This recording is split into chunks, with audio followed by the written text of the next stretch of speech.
কন্যা সন্তান জন্ম দেওয়ায় স্ত্রীকে বাড়ি থেকে বার করে দিলেন স্বামী। এরকম ঘটনায় চাঞ্চল্য ছড়িয়ে পড়েছে। বিয়ের কিছু মাস পর থেকেই স্ত্রীর ওপর অত্যাচার আরম্ভ করে স্বামী ও তার বাড়ির লোকেরা। সেই অত্যাচারের মাত্রা বাড়ে কন্যা সন্তান জন্ম দেওয়ার পর। কন্যা সন্তান হওয়ায় এবার স্ত্রীকে বাড়ি থেকে বের করে দিলেন স্বামী। 21 দিনের কন্যা সন্তানকে নিয়ে পুলিশের দ্বারস্থ মা। এমনই অভিযোগ পেয়ে অভিযুক্ত স্বামীকে গ্রেফতার করল পুলিশ। ধৃতকে আজ বারুইপুর আদালতে পেশ করা হয়েছে। ঘটনার তদন্ত শুরু করেছে পুলিশ। গড়িয়া এলাকার বাসিন্দা নবকুমার মণ্ডলের 1 বছর আগে বিয়ে হয় হাওড়ার উদয়নারায়ণপুরের বাসিন্দা তনুশ্রী হালদারের সঙ্গে। সোশ্যাল মিডিয়ার মাধ্যমে দুজনের পরিচয় হয়। বেশ কিছুদিন প্রেমের সম্পর্ক থাকার পর বিষয়টি বাড়িতে জানাজানি হয়।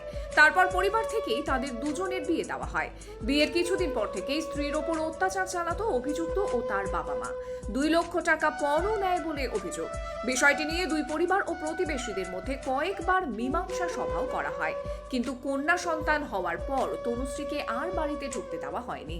অভিযুক্তের দাবি তাকে ষড়যন্ত্র করে ফাঁসানো হয়েছে। আপনার নাম নবকুমার? হ্যাঁ।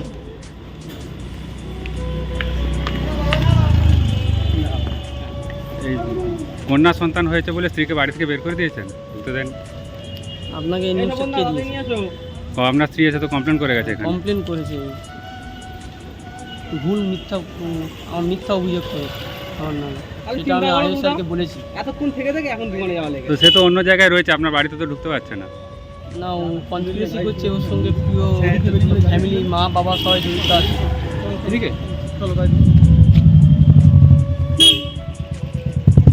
কেন করছে তোমার বিরুদ্ধে ষড়যন্ত্র? 7 লাখ টাকা চেয়ে আমি দিতে পারিনি, তাই কারণে সন্তান হওয়ার আগে 7 লাখ টাকা চেয়ে আমি বলেছিলাম যে তোমার মতো সংসার করার যোগ্য নয়। ওর পরিবার 7 লাখ টাকা চেয়েছে। তুমিও তো পণ নিয়েছো 2 লাখ টাকা, 2.5 লাখ। এটা মিথ্যা অভিযোগ। এর আগেও তো মারধর করেছো প্রেগনেন্সি। সব মিথ্যা অভিযোগ।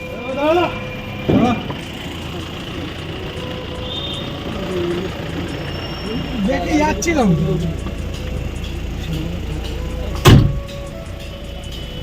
কনস্পিরেসি কত বড় দেখুন, চ্যানেলে কি সব মিডিয়া করে এইসব ফালতু জিনিসগুলোকে। চলে যাও ওদিকে। হ্যাঁ, ঠিক আছে, আমি তো বুঝে যাই।